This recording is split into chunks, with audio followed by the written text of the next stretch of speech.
देखिए यहाँ जो कोलाइड है, कोलाइड बड़ा इंपॉर्टेंट टॉपिक है। इसका जो इंपॉर्टेंट सवाल है आपको बता देते हैं, जो आपको बोर्ड में आती है। तो कोलाइड समझना है ना, तो एक होता है ट्रू सॉल्यूशन। ट्रू सॉल्यूशन हो गया कि जैसे आप वाटर में शुगर डिजोल्व करते हैं, वाटर में क्या डिजोल्व करते हैं, वाटर में सॉल्ट डिजोल्व करते हैं, नमक डिजोल्व हो, तो वाटर में सब जब डिजोल्व हो जाता है तो डिजोल्व होने के बाद जो बनता है उसको क्या कहते हैं, ट्रू सॉल्यूशन। और एक होता है कोलाइड, और एक होता है सस्पेंशन। सस्पेंशन हो गया जैसे कि पानी में मिट्टी का कण, मिट्टी घोल दो, अब मिट्टी घोलने के बाद उसको रख दोगे तो कुछ देर के बाद वो पेंदी में क्या हो जाएगा, बैठ जाएगा। तो उस तरह का जहां भी आप दवा भी बहुत सारा देखते होंगे जो पेंदी में बैठता है, पीने का पहले हिलाया जाता है नहीं, तो उसको हम लोग कहते हैं सस्पेंशन। नॉर्मली बचत में जो दवा आता है वो सस्पेंशन में लिखा रहता है, जैसे कहा जाता है हिला के पिलाइए, ठीक, वह है सस्पेंशन। तो ये तीन तरह का सोल्यूशन होता है, एक ट्रू सोल्यूशन, एक कोलाइड, एक सस्पेंशन। कोलाइड में आपका मिल्क हो गया, मिल्क क्या है, कोलाइड है, ठीक है। अब इसमें जो इसका क्लासिफिकेशन किया जाता है वह साइज ऑफ पार्टिकल का आधार, साइज ऑफ पार्टिकल्स का।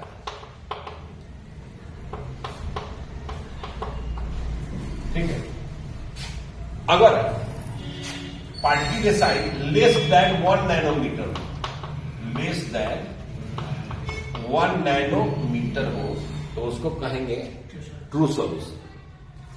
अब more than 1000 nanometre, more than 1000 nanometre हो अगर पार्टिकल का साइज, तो उसको कहते हैं suspension.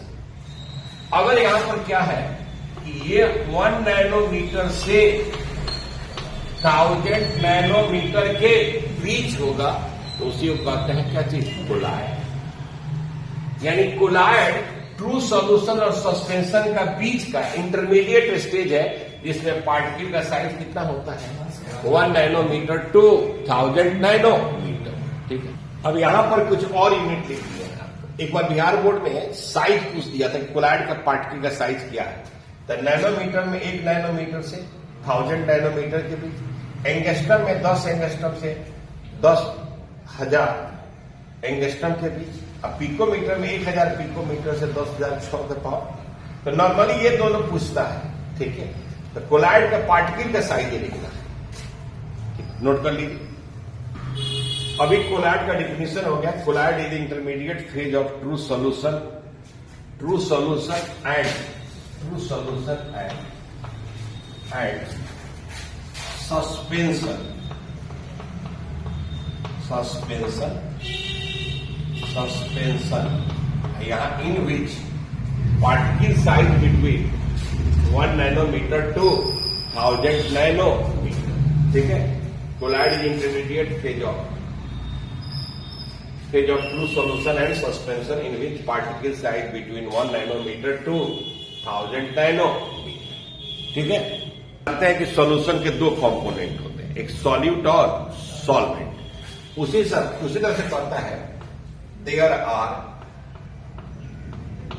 two phase, there are two phase of collide.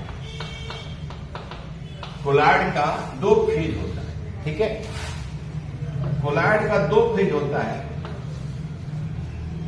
तो एक तो मान लो जो ज्यादा अमाउंट में होता है, जो सॉल्वेंट होता है, और एक इसमें जो कम अमाउंट में जो होता है सॉल्यूट। तो सॉल्यूशन में सॉल्यूट कहते हैं जो कम होता है, और जो ज्यादा होता है उसको सॉल्वेंट। इसमें जो कम होता है उसको कहते हैं डिस्पर्स फेज। क्या कहते हैं, डिस्पर्स फेज। या एक नया टर्म आपके पास आएगा। और जो ज्यादा होता है उसको कहते हैं डिस्पर्सन मीडियम। क्या कहते हैं, डिस्पर्सन मीडियम। तो अब देखो डिस्पर्स फेज क्या होगा, ये स्मॉल अमाउंट में होगा, यानी कोलाइड का जो स्मॉल अमाउंट में होता है उसको क्या कहते हैं, और जो डिस्पर्सन मीडियम जो लार्ज अमाउंट में होता है उसको क्या कहते हैं, डिस्पर्सन मीडियम। यानी अब यहां पर जो भी तुम्हारे आर्टिस्ट हो गए या करेक्टर हो गया वो दो हो गया कोलाइड का, एक हो गया डिस्पर्स फेज और एक हो गया डिस्पर्सन मीडियम। नोट कर लो। अब एक क्लासिफिकेशन ऑफ कोलाइड। देखिए कोलाइड एक क्लासिफिकेशन 3 आधार पर किया जाता है, ठीक है। तो इसमें जो हमको पहला पढ़ना है on the basis of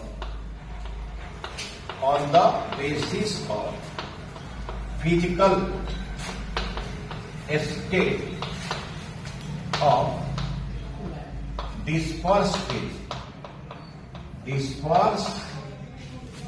phase and dispersion medium. लिखोगे डिस्पर्स फेज एंड डिस्पर्सन, इसके आधार पर क्लासिफिकेशन होगा, ठीक है। जो क्लासिफिकेशन है उसमें आगे हम जब बढ़ेंगे फिजिकल स्टेट के आधार पर, फिजिकल स्टेट मतलब सॉलिड लिक्विड और गैस के आधार पर, तो उसमें यहां पर कुछ बात पढ़ना है डिस्पर्सन मीडियम और नेम ऑफ कोलाइड। तो अगर कहता है कि डिस्पर्सन मीडियम वाटर है, क्या है, वाटर, तो इसको हम लोग कहते हैं एक्वा सोल या इसको हाइड्रोसोल भी कहते हैं। क्या कहते हैं, ठीक है। अगर अल्कोहल है, क्या है, अल्कोहल, तो जब अल्कोहल रहेगा तो उसको कहते हैं अल्कोसोल। क्या कहते हैं, उसको कहते हैं अल्कोसोल, ठीक है। तीसरा है बेंजीन। तीसरा क्या है, बेंजीन। तो इसको कहते हैं हम लोग बेंजोसोल, ठीक है। अगर चौथा एयर रहे, क्या है, एयर, तो इसको कहते हैं एरोसोल। यानी अगर डिस्पर्सन मीडियम वाटर रहे तो एक्वासोल या हाइड्रोसोल। डिस्पर्सन मीडियम समझते हैं जो ज्यादा रहे, अगर अल्कोहल है तो बेंजीन है, तो वो एयर है तो एरोसोल। नोट कर लीजिए। तो फिजिकल स्टेट पर इस तरह से हम लोग क्लासिफाई करते हैं। इसमें जैसे सॉलिड डिस्पर्स फेज और डिस्पर्सन मीडियम भी सॉलिड हो तो इसको हम लोग सॉलिड सोल कहते हैं, ठीक है। और इसका एग्जाम्पल हो जाएगा एलॉय, कलर्ड ग्लास, ठीक है। और ये इसमें दूसरा है कि सॉलिड है, लिक्विड है तो सोल हो जाएगा, पेंट है। तो इसमें जो सबसे इंपॉर्टेंट है चला यह याद है कि सोल में डिस्पर्स फेज होता है सॉलिड और डिस्पर्सन मीडियम होता है लिक्विड, और यह एग्जाम्पल याद रखना पहला। दूसरा तुम याद रखना इसको, लिक्विड डिस्पर्स फेज और डिस्पर्सन मीडियम सॉलिड हो तो उसको कहते हैं जेल, और यह इसका एग्जाम्पल। और उसके बाद पांचवा जो है ये लिक्विड और लिक्विड, जब दोनों लिक्विड हो तो उसको कहते हैं इमल्सन, ये एग्जाम्पल है। कभी कभी क्या करता है, जैसे मिस्ट और फॉग में पूछ देता है डिस्पर्सन मीडियम कौन सा है, फॉग। तो फॉग में जैसे कुहासा जो होता है एक क्लाउड, तो कुहासा में लिक्विड, अभी तो कुहासा चल रहा है तो लिक्विड रहता है, एयर में रहता है, तो ये हो गया लिक्विड और गैस, तो एरोसोल। ये हमारा इंपॉर्टेंट रहता है, इसमें पूछता है शॉर्ट में पूछ देगा कि फॉग में डिस्पर्स फेज और डिस्पर्सन मीडियम क्या होता है, ठीक है, या सोल क्या है, या इमल्सन क्या है। तो इमल्सन में डिस्पर्स फेज और डिस्पर्सन मीडियम दोनों क्या होता है, लिक्विड होता है। ये 3 चीज मतलब सॉलिड, सोल, जेल और इमल्सन, और एग्जाम्पल। और फॉग में डिस्पर्स फेज और डिस्पर्सन मीडियम आपको क्या करना है, याद रखना है। तो यहां से ऑब्जेक्टिव बनता है, ठीक है।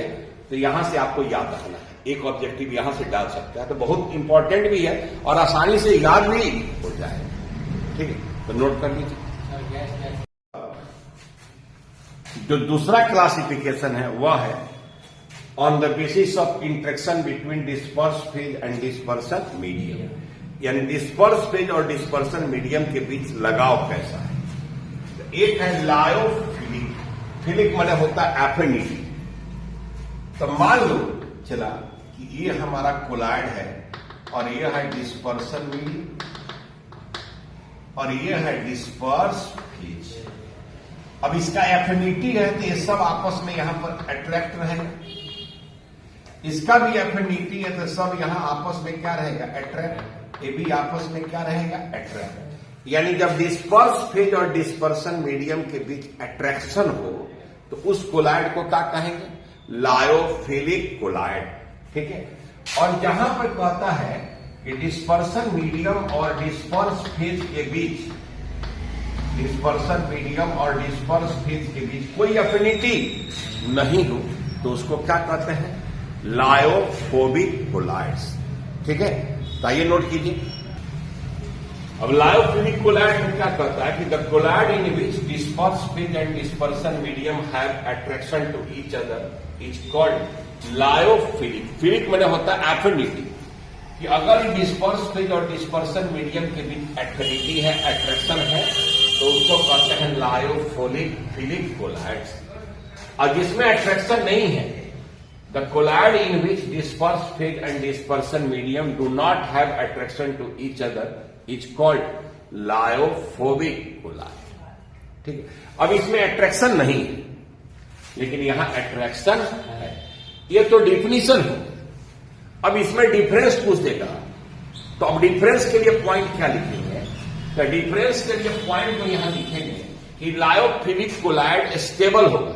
देखो यहां पर स्टेबल का मतलब जो ये डिस्पर्स फेज है, यहां पर अट्रैक्शन जब रहेगा तो यही रहेगा, इसका भी अट्रैक्शन है तो यही रहेगा। मैंने जो जहां है उसके साथ उसका क्या है, अट्रैक्शन तो रुका रहेगा, नीचे पेंदी में नहीं बैठेगा। लेकिन यहां अट्रैक्शन नहीं है तो थोड़ा देर के बाद धीरे धीरे ये पेंदी में क्या होगा, बैठेगा। यानी यह जो है लेस स्टेबल है या अनस्टेबल है और ये क्या है, स्टेबल है। तो इसमें दूसरा जो पॉइंट लिखेंगे कि इट इज स्टेबल और उसमें क्या लिखेंगे, इट इज अनस्टेबल। ठीक है, तो आइए लिखिए इट इज स्टेबल। इस सोच के चलिए स्टेबल क्यों है, क्यों स्टेबल है, क्योंकि अट्रैक्शन है, इस दोनों के बीच में दोस्ती है, तो दोस्ती है तो उसके साथ वो रहेगा, नीचे पेंदी में नहीं बैठेगा। लेकिन यहां पेंदी में क्या हो जाएगा, बढ़ जाएगा, तो ये लिखा जाएगा इट इज अनस्टेबल, ये अनस्टेबल। ठीक है, नोट कर लीजिए। तीसरा पॉइंट क्या है कि यहां पर इन दोनों को मिला देंगे तो अट्रैक्शन है, तुरंत कोलाइड बन जाएगा। यानी लायोफिलिक कोलाइड को बनाना क्या है, इजी है। लेकिन यहां तो अट्रैक्शन नहीं है तो यह इजी नहीं है। तो इसमें कहता है it can be easily prepared, और इसमें क्या लिखोगे, it can not be easily prepared.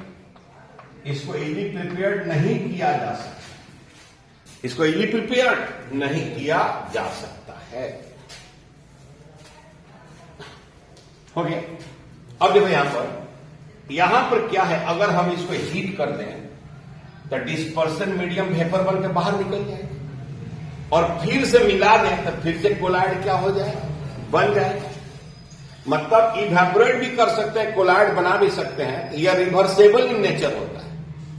लेकिन ये तो बड़ा मुश्किल से बना है, एक बार बन गया है, लेकिन अब अगर हीट कर दिया, वेपर निकल गया, अब फिर से डिस्पर्सन मीडियम मिलाओगे तो उतना आसानी से नहीं बनेगा। तो यह होता है इरिवर्सेबल इन नेचर, और ये क्या होता है, तो यहां पर चौथा पॉइंट लिखेंगे, it is reversible in nature, और इसमें क्या लिखेंगे, it is irreversible in nature, it is irreversible in nature. तो आइए इसको मिटाते हैं, आगे लिखते हैं। हम उम्मीद करते हैं कि आप लोग लिख लिया होंगे। अब देखो इसका क्या है, इसका वाटर के साथ एफिनिटी है, तो इसमें और वाटर मिलाकर इसको हम डाइल्यूट कर सकते हैं, यानी हाइड्रेट कर सकते हैं। लेकिन इसका वाटर के साथ एफिनिटी नहीं है। तो जब इसमें हम वाटर डालेंगे तो जो अट्रैक्शन बना है वो भी क्या हो जाएगा, ब्रेक हो जाएगा। तो इसको कहता है it can be hydrated, it can be hydrated, और इसमें लिखेंगे it can not be hydrated, इसको हाइड्रेट नहीं कर सकते, ठीक है। तो यहां पर एक हम लोग देखें कि इसको हम हाइड्रेट कर सकते हैं, उसको हाइड्रेट नहीं कर सकते हैं। एक टिंडल इफेक्ट है, ऑप्टिकल प्रॉपर्टी कोलॉइड्स का, जो हम प्रॉपर्टीज पढ़ाएंगे तब बताएंगे। तो लायोफिलिक कोलॉइड जो है टिंडल इफेक्ट शो नहीं करता है, लेकिन lyophobic colloid Tyndall effect show करता। एग्जाम्पल में गम है, जिलेटिन है, स्टार्च, प्रोटीन और रबर। यहां solution of metals like silver and gold, hydroxide like aluminium hydroxide, ferric oxide, sulphide like arsenic sulphide. तो ये हमारा सब लायोफोबिक कोलॉइड है, ठीक है। आपके लिए इंपॉर्टेंट है लायोफिलिक और लायोफोबिक कोलॉइड। देख क्या पूछ सकता है, डिफाइन लायोफिलिक कोलॉइड्स या लायोफोबिक, या difference between lyophilic colloids and. तो हमने आपको ऐसा दिखाया है ताकि आपका डिफरेंस भी काम चले। तो एक हम लोग पढ़े classification of colloid on the basis of physical scale, और एक पढ़े attraction between disperse phase and dispersion medium, और एक तीसरा क्लासिफिकेशन है, आइए देखते हैं उसको। अब जो तीसरा टाइप का क्लासिफिकेशन है कोलॉइड्स का, वह है classification on the basis of particle size, particle size of disperse, यानी डिस्पर्स फेज के पार्टिकल साइज पर बताना है। और इसके आधार पर तीन प्रकार का है, एक है मल्टी मॉलिक्यूलर कोलॉइड, एक है माइक्रोमॉलिक्यूलर कोलॉइड, एक है एसोसिएटेड कोलॉइड। तीन तरह का कोलॉइड आपका है, ठीक। तो इसमें पहला हम लोग पढ़ेंगे क्या चीज, मल्टी मॉलिक्यूलर कोलॉइड। पहला मल्टी मॉलिक्यूलर कोलॉइड, तो पहले समझ देखिए मल्टी माने क्या होता है, बहुत सारा, बहुत सारा, मल्टी माने बहुत। तो कहता है कि जब पार्टिकल का साइज 1 नैनोमीटर से कम रहेगा तो ट्रू सोल्यूशन हो जाएगा। तो बहुत सारा अगर वैसा पार्टिकल आपस में मिलता हो नहीं, और मिलकर कोलॉइड के आकार माने 1 नैनोमीटर से 1000 नैनोमीटर के बीच में आ जाता हो, माने जिसका मान लो साइज 1 नैनोमीटर से जिसका छोटा होगा, तो छोटा जो साइज है ये पार्टिकल का, ये सब पार्टिकल मिलेगा। अब मिल के जब 1 नैनोमीटर से किसके नैनोमीटर के बीच में आएगा, 1000 नैनोमीटर के बीच, जब इसके बीच आएगा तभी ना कोलॉइड होगा। तो मान लीजिए जो छोटा छोटा पार्टिकल से वापस में एग्रीगेट कर जाए और कोलॉइडल पार्टिकल के साइज का हो जाए, तो उसको कहते हैं क्या चीज, मल्टी मॉलिक्यूलर कोलॉइड। अगर उसी तरह देखो माइक्रोमॉलिक्यूलर कोलॉइड का मतलब, यानी जिसका साइज 1000 नैनोमीटर से ज्यादा हो, तो जब ज्यादा है तो टूट कर आएगा 1 नैनोमीटर से। माइक्रो माने क्या होता है, बड़ा, तो बड़ा है तो टूटेगा तब ना इसके साइज का आएगा। तो वैसे कोलॉइड को कहेंगे क्या चीज, माइक्रोमॉलिक्यूलर कोलॉइड। तो पहले मल्टी मॉलिक्यूलर कोलॉइड करते हैं, ठीक है। जो आपको बताया है वही कि जब ऑन डिजोल्यूशन डिजोल्व करेंगे डिस्पर्सन मीडियम में तब ना, व्हेन डिजोल्यूशन एटम्स और मॉलिक्यूल्स, वो एटम्स भी हो सकता है मॉलिक्यूल, ऑफ सब्सटेंस, ये हम बताएं कि जिसका साइज 1 नैनोमीटर से क्या हो। तो यहां पर इसकी चर्चा हम कर दिए हैं कि having diameter less than, aggregate माने इकट्ठा होना, aggregate together to form particles of colloid dimension, the particle thus form known as multi molecular colloid. तो जितना भी मेटल्स के कोलॉइड होंगे तो मेटल का एटम का साइज 1 नैनोमीटर से क्या होता है, छोटा होता है, ठीक है। तो जितने भी मेटल्स के कोलॉइड होंगे वो सब होंगे हमारे मल्टी मॉलिक्यूलर कोलॉइड। तो एग्जांपल लिख लीजिए,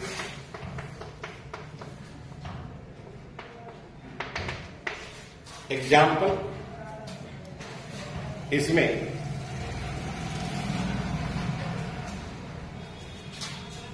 ठीक है, गोल्ड सो, सल्फर सो, एक्सेट्रा, ठीक है, नोट कर लीजिए इसको आप। तो इसमें है मैक्रोमोलिकुलर कोलाइड में कि these are the substances having the size molecules which on dissolution form solution in which dispersed phase particles have size in colloidal range. Such substances is called macromolecular colloids. इसमें protein, starch, cellulose, enzyme etcetera हो, जिसका बड़ा size होगा वो टूट कर अगर colloidal particle के साइज का हो जाए तो उसको कहते हैं मैक्रोमोलिक्यूलर कोलाइड्स। एग्जाम्पल याद रखिएगा और इसको आप नोट कर लीजिए, वीडियो को रोक कर आप क्या करेंगे, नोट कर। देखो जाती कुछ सब्सटेंस है और उसका सॉल्यूशन हम लो कंसंट्रेशन पर बनाएंगे तो वह स्ट्रॉन्ग इलेक्ट्रोलाइट के जैसा कार्य करता है, लेकिन हायर कंसंट्रेशन पर वो कोलाइडल सॉल्यूशन का कार्य करता है तो उसी को हम लोग कहते हैं क्या चीज, एसोसिएटेड कोलाइड्स। तो आइए इसको लिखते हैं। तो ये हमारा एसोसिएटेड कोलाइड है, the substances in solution at low concentration behaves as strong electrolyte but at higher concentration behave as colloidal solution known as associated colloid. At higher concentration particles of substance aggregated to each other and form micelles, कहते हैं micelles. Normally जो इसका example होता है वो होता है soap, जो एग्जाम्पल होता है वो होता है सोप सोल्यूशन। तो जो सोप सोल्यूशन अगर पानी में सोप डालोगे झाग नहीं बनता। अब एक बाल्टी पानी में एक चिटकी साबुन डाल दोगे, सब डाल दोगे, झाग बनेगा? नहीं बनेगा। एक खास अमाउंट में डालोगे तभी झाग बनेगा। जो झाग जो बनता है ना वही कोलाइड है, उसको कहते हैं एसोसिएटेड कोलाइड्स। ठीक है, तो ये हमारा कोलाइड का क्या है, क्लासिफिकेशन। अब कल कुछ प्रिपरेशन और प्रॉपर्टी तुम लोग को हम बता देंगे। ठीक है, कल कितने बजे आओगे? 9 बजे